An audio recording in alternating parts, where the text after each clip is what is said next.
दिल्ली में विपक्षी राजनीति एक बार फिर तेज होती नजर आ रही है। लोकसभा में विपक्ष के नेता राहुल गांधी और तृणमूल कांग्रेस के राष्ट्रीय महासचिव अभिषेक बैनर्जी की मुलाकात ने सियासी गलियारों में नई चर्चाओं को जन्म दे दिया है। खास बात यह है कि यह बैठक ममता बनर्जी और सोनिया गांधी की मुलाकात के ठीक एक दिन बाद हुई है। ऐसे में सवाल उठ रहे हैं कि क्या इंडिया गठबंधन अपने भीतर की दूरियों को खत्म कर भाजपा के खिलाफ नई रणनीति तैयार कर रहा है। क्या पश्चिम बंगाल की सियासत में आए बदलावों के बीच कांग्रेस और तृणमूल कांग्रेस के रिश्तों में नई गर्माहट देखने को मिल रही है? आखिर क्या है पूरा मामला, चलिए आपको बताते हैं इस वीडियो में। दरअसल नई दिल्ली के 10 जनपद में बुधवार को कांग्रेस सांसद राहुल गांधी और तृणमूल कांग्रेस के राष्ट्रीय महासचिव अभिषेक बैनर्जी के बीच अहम बैठक हुई। राजनीतिक जानकार इस मुलाकात को विपक्षी गठबंधन यानी कि इंडिया के भीतर समन्वय और एकजुटता बढ़ाने की दिशा में एक महत्वपूर्ण कदम मान रहे हैं। दरअसल यह बैठक ऐसे समय में हुई है जब विपक्षी दल भाजपा के खिलाफ साझा रणनीति तैयार करने में जुटे हुए हैं। इससे एक दिन पहले तृणमूल कांग्रेस प्रमुख ममता बनर्जी ने कांग्रेस संसदीय दल की प्रमुख सोनिया गांधी से उनके आवास पर मुलाकात की थी। उस बैठक में भी विपक्षी एकता और गठबंधन को मजबूत करने पर चर्चा हुई थी।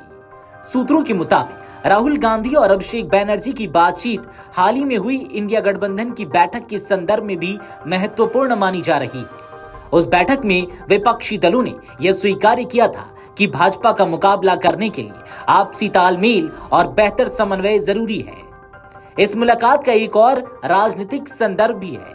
पश्चिम बंगाल विधानसभा चुनाव में तृणमूल कांग्रेस को मिली हार के बाद पार्टी के भीतर असंतोष और बगावती सुर सामने आए हैं। ऐसे माहौल में ममता बनर्जी लगातार विपक्षी दलों के साथ लेकर चलने और मतभेदों को पीछे छोड़ने की बात कर रही हैं। सोमवार को हुई इंडिया गठबंधन की बैठक में भी ममता बनर्जी ने सहयोगी दलों से एकजुट रहने की अपील की थी।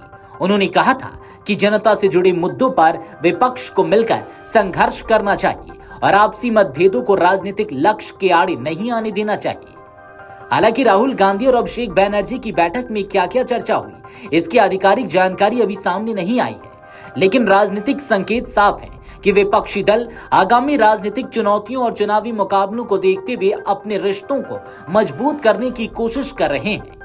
ममता सोनिया मुलाकात के बाद राहुल और अभिषेक की बैठक ने यह संकेत जरूर दे दिया है कि विपक्षी खेमे में संवाद और समन्वय की प्रक्रिया तेज हो रही है। अब देखना होगा कि ये बढ़ती नजदीकियां सिर्फ बैठकों तक सीमित रहती हैं या फिर आने वाले दिनों में भाजपा के खिलाफ किसी बड़े राजनीतिक रोड मैप का आधार बनती है। वीडियो डेस्क अमरउजाला.com। अगर आप ये वीडियो YouTube पर देख रहे हैं तो हमारे चैनल को सब्सक्राइब कर बेल आइकन दबाएं और Facebook पर देख रहे हैं तो हमारे पेज को लाइक करें।